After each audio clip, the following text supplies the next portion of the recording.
All right, guys. So the 2024 Formula Drift season is coming to an end this weekend in Irwindale, California. Unfortunately for myself, I will not be competing. I have to say this year has by far been the worst season of my professional career. And I decided it's time to sit down and talk about it. So buckle up, let's go ahead and talk about where it went wrong and what the future holds for myself in power racing.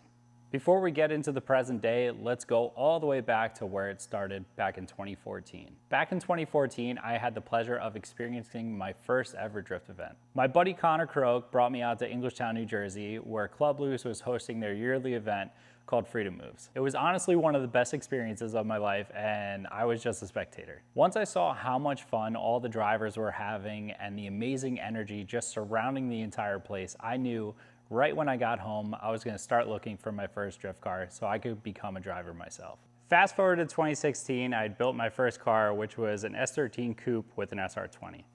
I definitely threw all the bells and whistles at this thing. It was definitely overbuilt for being a beginner, but the one thing I will say I did right was keeping the engine completely stock, so I was driving around with about 200 horsepower.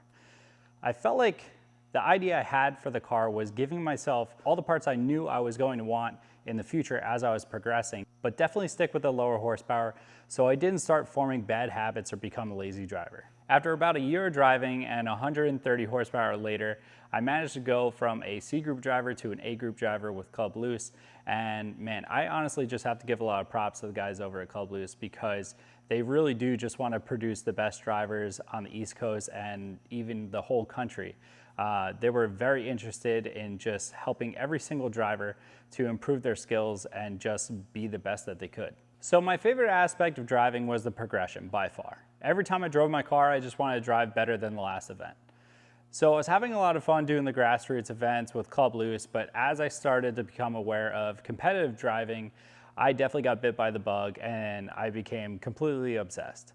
And I wanted to push my boundaries and see what I can make happen. So that's why in 2018, I decided to partake in my first ever Pro-Am competition. Now, since I made the decision to compete, I once yet again wanted to give myself all the tools I thought I needed to get the job done. So that's why my little S13 with the SR20 and 300 plus horsepower at the time turned into a 750 horsepower monster.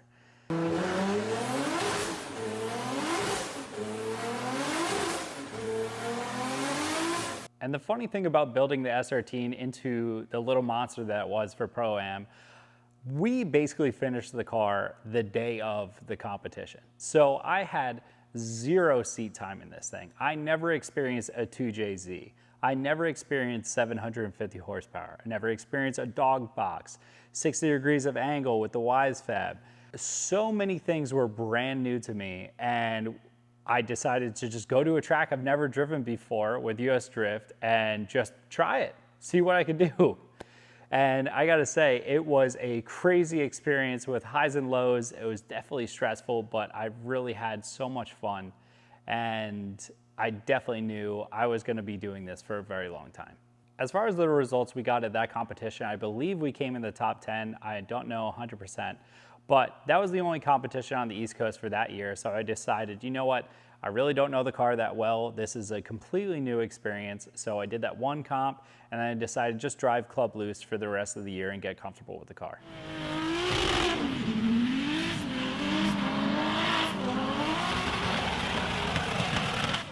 Now, 2019 on the other hand was a completely different monster. I got more experience in the car, I got more experience with the horsepower and all the tools that went along with it, and I really wanted to start taking my competitive drifting seriously. At the time, there wasn't really any full series events on the East Coast, or really mostly anywhere in the US.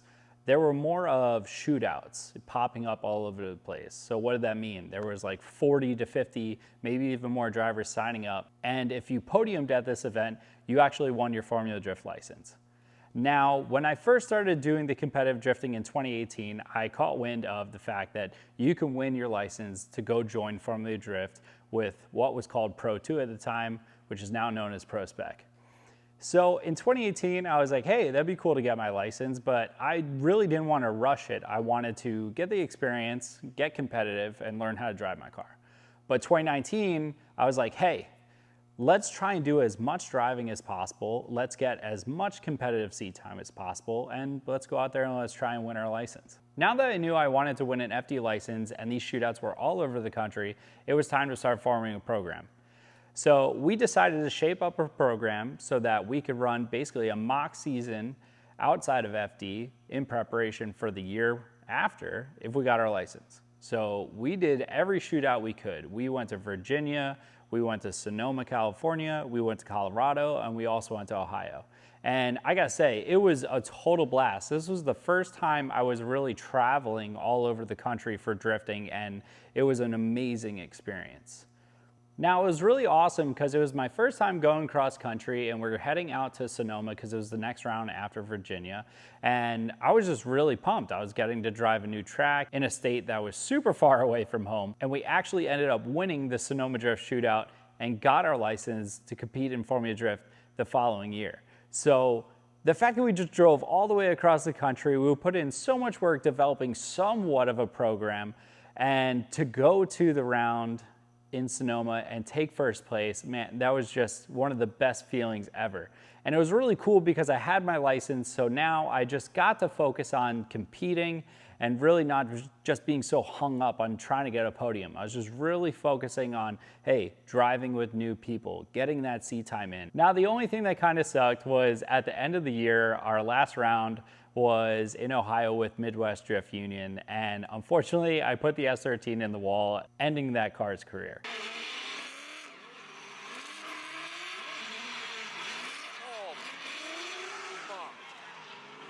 But now that brings us to 2020, my first year ever as a Formula Drift driver. One of the weirdest but coolest years of drifting ever. With everything going on that year around the world, Formula Drift was definitely different than its normal huge attendance event, but it was really awesome because we got to just focus on the driving and at the same time spend time with all the other amazing teams and just really make some great memories. The previous year, we obviously crashed the S13, so that's how we decided to build this thing behind me.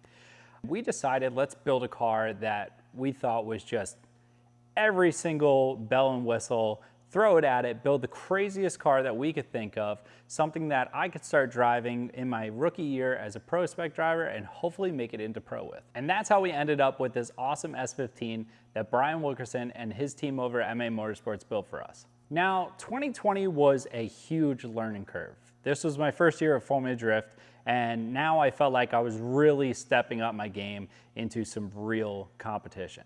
I was experiencing yet again so many new things. We got a bunch of new tracks, we got a brand new car, I got a new team. There was a lot of ups and downs, and the beginning of the season kind of went off shaky. I just didn't feel comfortable in the car yet, but as time went on, it got a little bit better. And then once we got to round 3 in Texas Motor Speedway, I actually ended up getting 4th. And this was, I felt like I was on the top of the world. I was super pumped that after going 2 rounds, not getting a single result, managing to jump my way up to 4th. I was like, wow, all right, cool. I'm getting comfortable with the car.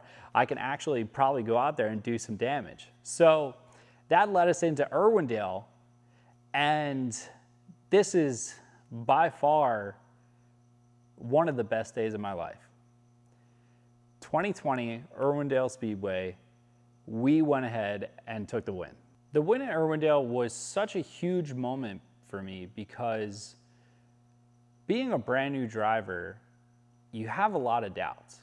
You're going up against other amazing drivers and you're driving these insane tracks. Not to mention so much work went into developing the whole program to even be there. You know, at times you can doubt yourself a little bit. And now I always try to stay positive and I always try to think, hey, like you can go out there and win this. And the fact that we did that was a huge weight lifted off my shoulders. And that's when I really felt this surge of confidence in my driving. And I knew, you know what, like this is my life. This is what I want to do for the rest of my life. Not to mention, I was super emotional and I definitely cried like a baby. Now, following 2020 up, the season after, I felt like I had some big shoes to fill. I believe we finished around top 5 at the end of the season, our rookie year, and obviously winning Irwindale was so huge. I just wanted to go back and just kill it all season. And honestly, we did all right. Wasn't super pumped with it, but we did get a win in St. Louis, and that was really cool. But the main thing that stood out amongst all else in 2021 was the fact that we decided to jump up to pro in 2022. Now, let me tell you, making the commitment to pro and deciding to join this group of the best drivers in the world, that was huge. You would think the separation between pro spec and pro isn't that big, but in my eyes, I think it's a completely different monster. The way I saw it when we jumped up was everything doubles. The amount that we're driving, 8 rounds instead of 4. The team gets bigger. We're traveling more often. The logistics of getting everything to the track. And most importantly, how much it costs to even run a full season. Now, my rookie season of being a professional driver. What a crazy feeling. To go from the beginning where I got into drifting just because I thought it was fun and I was having fun to literally being able to call myself a professional. It was insane.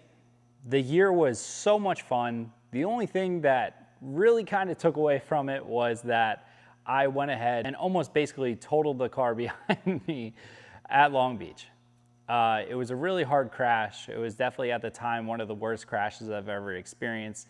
And it was definitely a big bump in the road. But that season went on and we regrouped and finished the season out strong. And we achieved our main goal that I set out for myself, which was becoming Rookie of the Year. So I was definitely riding on a high going into the 2023 season. Unfortunately for 2023, that's when things changed pretty drastically.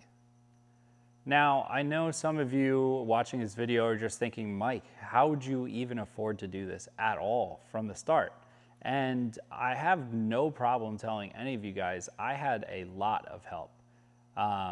From day one, I was pretty much family funded. You know, my dad was able to build a very successful business for himself and he wanted to help me reach my goals. So, you know, with my first drift car ever, I was actually working for him and I saved up my money and built that car. But once we started taking drifting very seriously, I knew I was going to need a lot more help. And that's when they stepped in to make it happen for me. Unfortunately, going into 2023, I knew that was going to be not so much of a thing anymore. Going into 2023, I knew some things were going to have to change. I couldn't rely on the things I used to rely on. I had to rely more on myself and make sure I did everything I could to have a full season and hopefully do some good driving as well.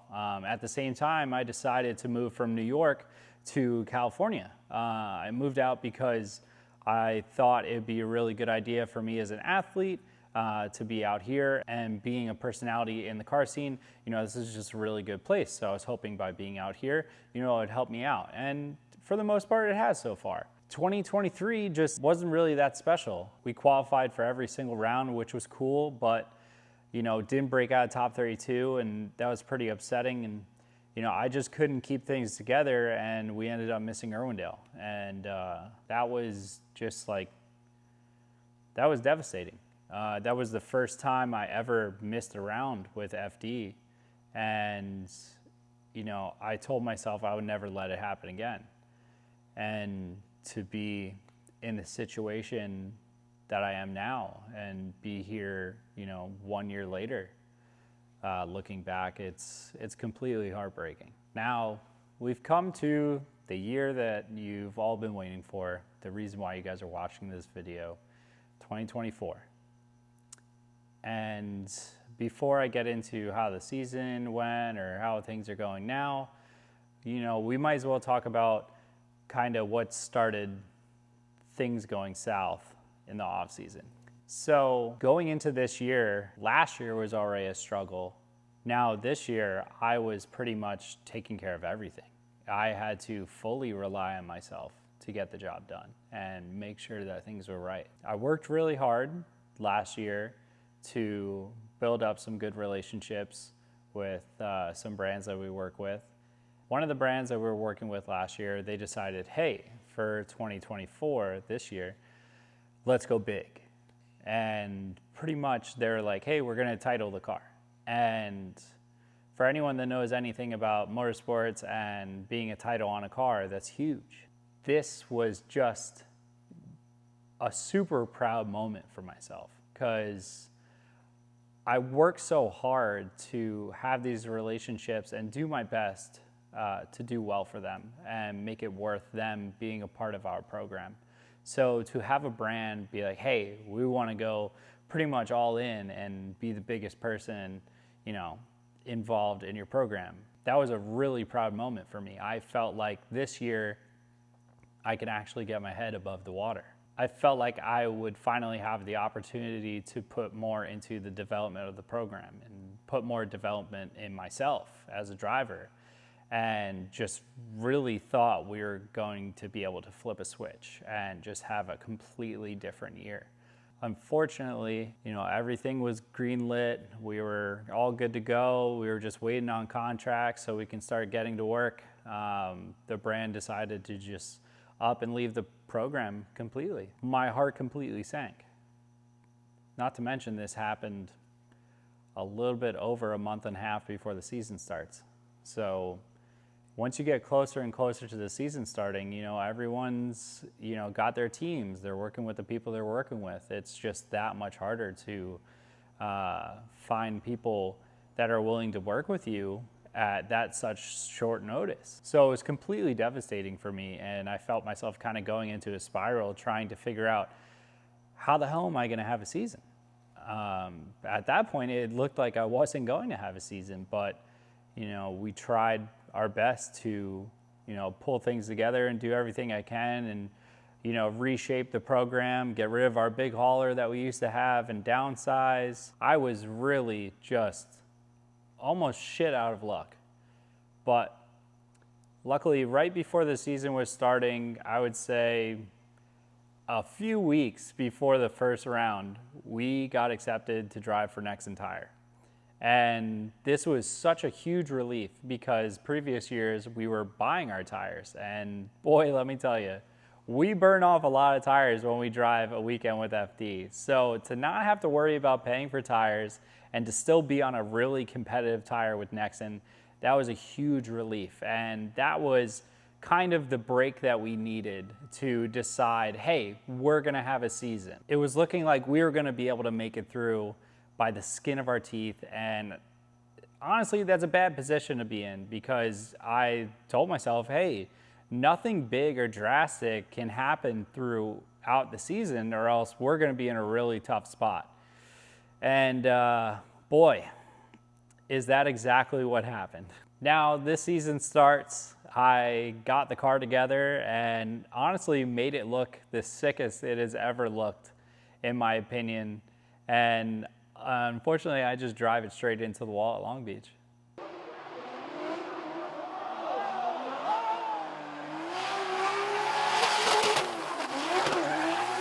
Crashing at Long Beach, I've crashed before, but the crash that we had at Long Beach was completely different. It was definitely the worst crash I've ever experienced, and I rung my bell pretty good.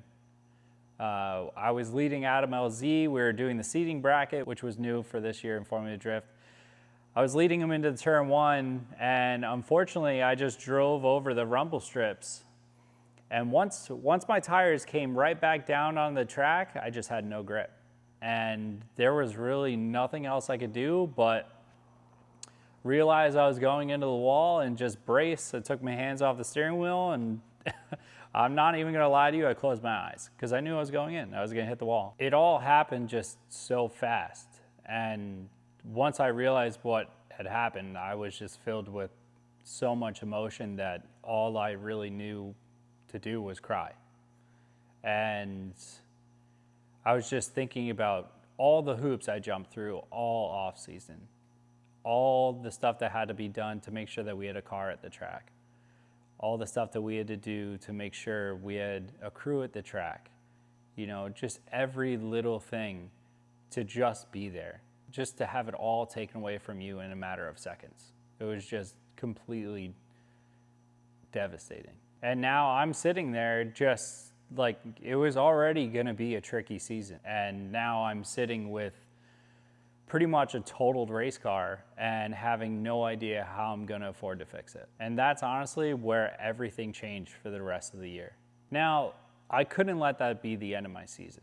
I just have too much in the game to just let that be the end. I have too many people relying on me, too many people that I need to do good on their behalf, to make sure that I can stay in this game and just continue to drive. So I decided I would just spend every single dollar I have to get the car fixed. But in doing that, by the time it came to go drive Atlanta, I couldn't get us there. And it wasn't until Orlando that, I scraped enough together to make it out there and just decided, hey, let's get back in the game. We could get back in Orlando, finish the season strong. Yeah, we had a bump in Long Beach, we missed Atlanta, but there's no reason why we couldn't just, do better for the rest of the year. When it came time to get to Orlando and all these other rounds, I just felt all the stress of everything around me. I was so focused on just getting to the track, just getting my people to the track and having a car that I felt like I was under so much pressure, and it completely ruined my driving. I just couldn't get out of my own head. I couldn't get into the groove. I was just not driving at my potential, and it was really sad. I just wanted to go back and be happy that I'm there, but every time I was at the track, that could have been, I could have just drove it into the wall again and then started right back at ground zero and, have to wrap things up. So that really ate away at me. And it wasn't until Seattle that I finally decided to start making some changes and, really try to turn things around. I'm so lucky through this whole year that I have my girlfriend, Alicia. So some of you guys know her, some of you don't. We started dating during the off season, and I honestly have to say that I'm getting better because of her. I obviously want to get better. I have the drive and I feel the need to get better, but through all the struggles that I faced this past season, she was always there, and she really helped me try to find the solution and, just feel better about everything going on. In Seattle, it really played a big role because I decided I'm doing so much work. I am completely killing myself just to get to the track, and I do this because I love it. So I want to go out there and I want to drive because I love it. And I want to love the driving that I'm doing. So I decided to just, once we get to Seattle, just clear your head, just forget about everything. It comes down to the driving. You have a car at the track. That's the number one thing. You have a good car that runs. You got good people that are making sure that you can do a lap and just keep going throughout the day and throughout the weekend. So just don't worry about it. Just focus on driving. And that's when we had our, breakout for the season, because we went ahead and we won the seating bracket in Seattle. And that was huge. It's anyone watching FD, that's kind of like the bottom. But to me, after everything that we went through this whole year, that was a step in the right direction. I felt like a new man.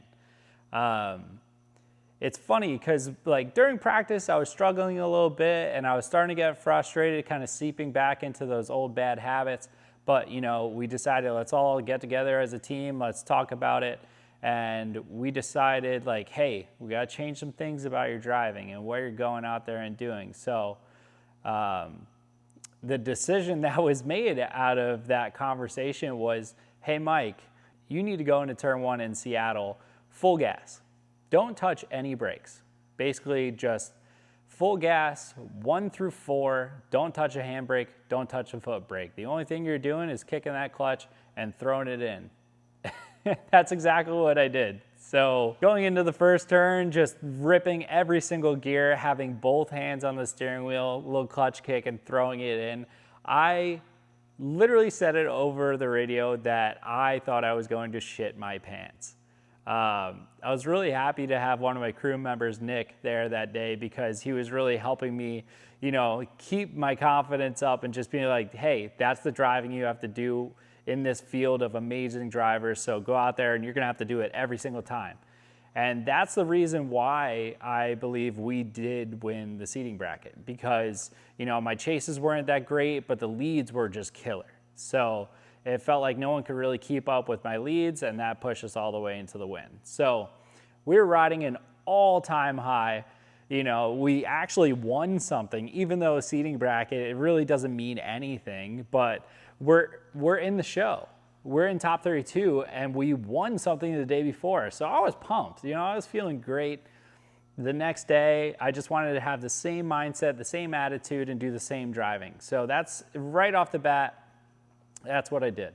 We got into practice, and the main thing I was focusing on was, all right, let's stay consistent with what we did the day before, but also at the same time, we're going to work on our chasing a little bit better because my chasing, it just wasn't shaping up. I wasn't doing good. I needed to be more aggressive and on the driver in front of me. So did some practicing, actually did a really awesome chase against Simon Olsen in practice, and his car is super fast everywhere we go. So I was feeling, cloud nine. I was like, hey, we can win some battles. And, once I get into the mood of winning battles, anytime I've ever podiumed at an event with FD, it's been number one because I just feel like once I get locked in, it's just I don't want to stop until the competition's completely over. So that's the mindset I was in, and it was feeling really good.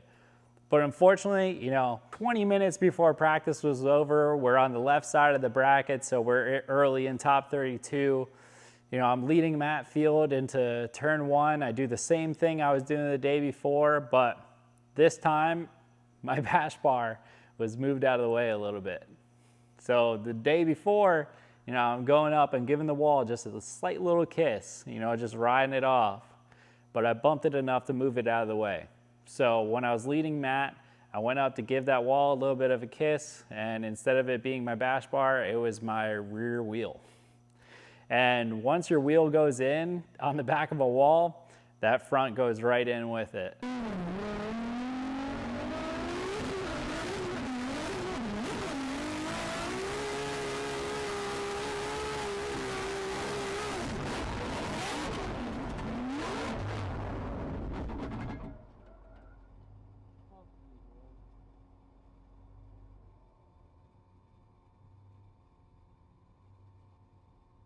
And that's exactly what happened. It's just the car just, in a split second, completely back where I was in the beginning of the season. Completely blown away by how did I literally just do it again? And this time I was furious because I knew better. I'm a good enough driver to not crash the car again. And I crashed the car. And I feel like, I was a little bit less hard on myself for the driving aspect because I felt like it was just, the bash bar was moved out of the way. There's nothing I could do. I didn't do anything stupid or foolish to get me put in the wall. It's just, bad luck. But man, I was so mad because I was like, that's it. I don't know what else I can do.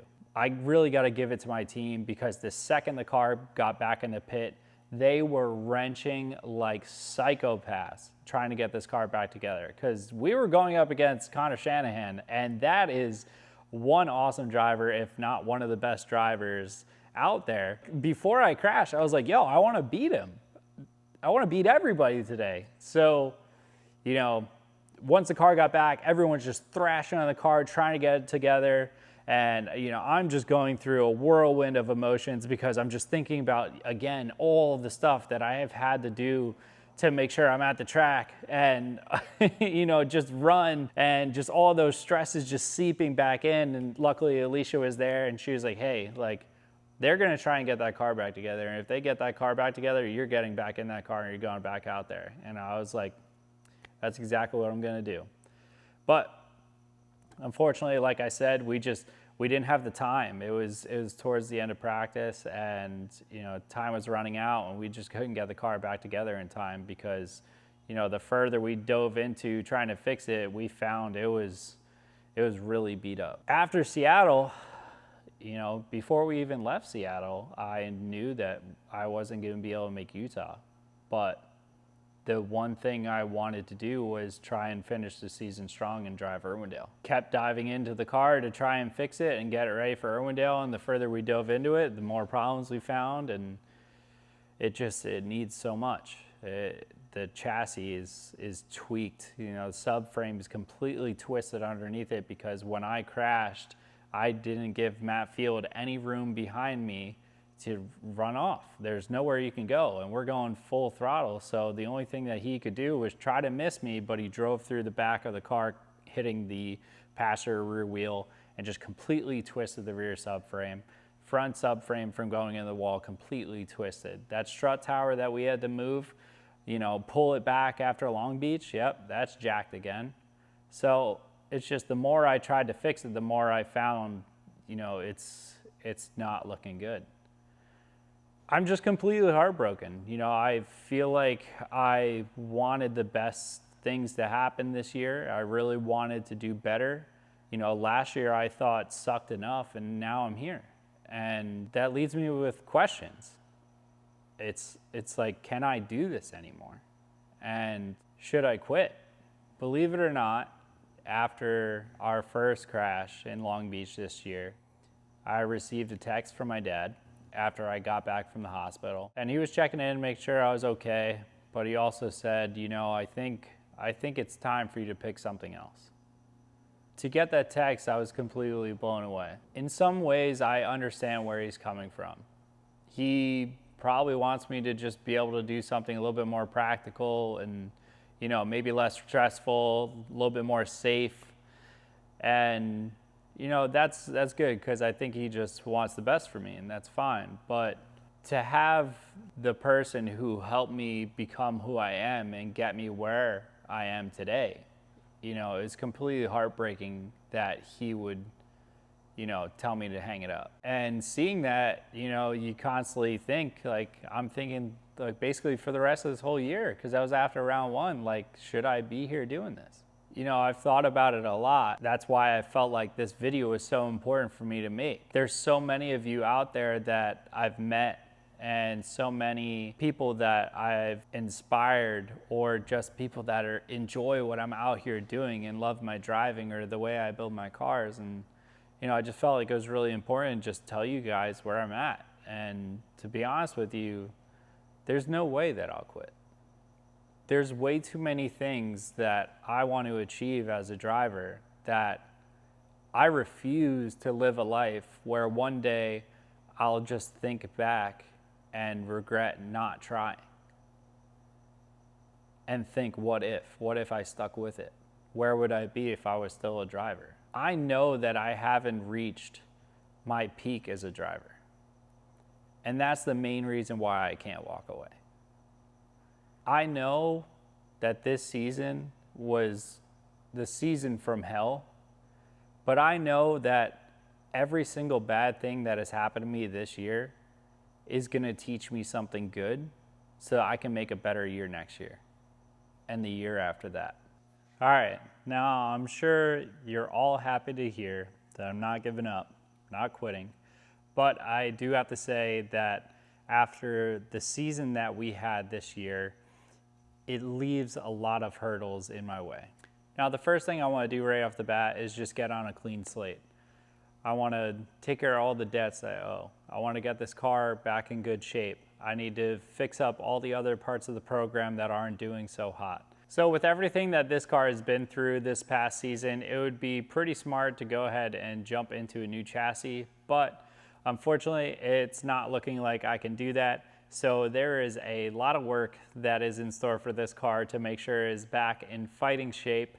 Luckily, this car is top notch. It was built by the best of the best. Big thank you to MM Motorsports. So I'm sure we can get this thing back in fighting shape and get her cleaned up and ready to go for another season. Then there's the most important part of the program, and that is, what am I doing to help myself be better? After the season that we had, I have to say that my mental and physical health is definitely at an all-time low. And luckily, I started noticing this a little while back, so I've already made some changes to help develop myself into the person that I want to be. Now, for myself as a driver, I plan on introducing some training and some time to learn, whether it's with another driver who is more experienced than me that I can learn from, or just getting behind the wheel of the comp car and driving it way more over the off season, doing more test days. And you guys know now that we have the 350Z that we're working on, and that will be a seat time car. So now I'll be able to drive outside of the FD car or outside of FD to really just hone my skills and just have no excuse but to drive whenever I possibly can. On top of that, I'd love to get a simulator in the house or basically in the shop, have zero excuses to not drive every single day and develop myself into the driver that I want to be or that I need to be able to compete with the level of driving that's going on nowadays in Formula Drift. The way that I see it is that there's still so much that I have to learn, but I know that I can do it. So that's why I know that I need to stick with it. I need to put my nose to the grindstone and just get the job done. I need to work as hard as I physically can to really just get myself out of this hole and get to places that I know that I can reach. So now, for anyone that made it this far in the video, I just want to say thank you so much for watching. Whether you're a fan of multiple years or you just decided to click on my video today, I just want to say thank you so much for the constant support. It means the world to me, and you guys really need to know that you help me so much when it comes time to make these hard decisions, when it comes time to, dedicate more time and effort when it's running so low to keep going. I want to be a person that can show you guys that we can make it happen. There's no reason why you can't reach your goals. Now, if you're wondering how could I help Mike achieve his goals, while he's helping me show how I can achieve mine, if you want to subscribe to this channel that I've been trying to build for a while, that'd be great. But maybe at the least leave a like and a comment so I know what you think about the video, and any words of encouragement are always very appreciated. Not to mention, if you wanted to go the extra step, do have a website, powerracingusa.com.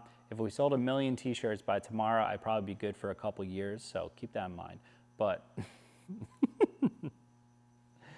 all jokes aside, I just want you guys to know how much I appreciate you, and I really love the fact that I'm deciding to keep going with this journey. I'm just really excited for what lies ahead, even if it's hard or easy. I really hope you guys enjoyed this video and it really shed light on the situations that I've been dealing with ever since I started in FD up until this very crazy year.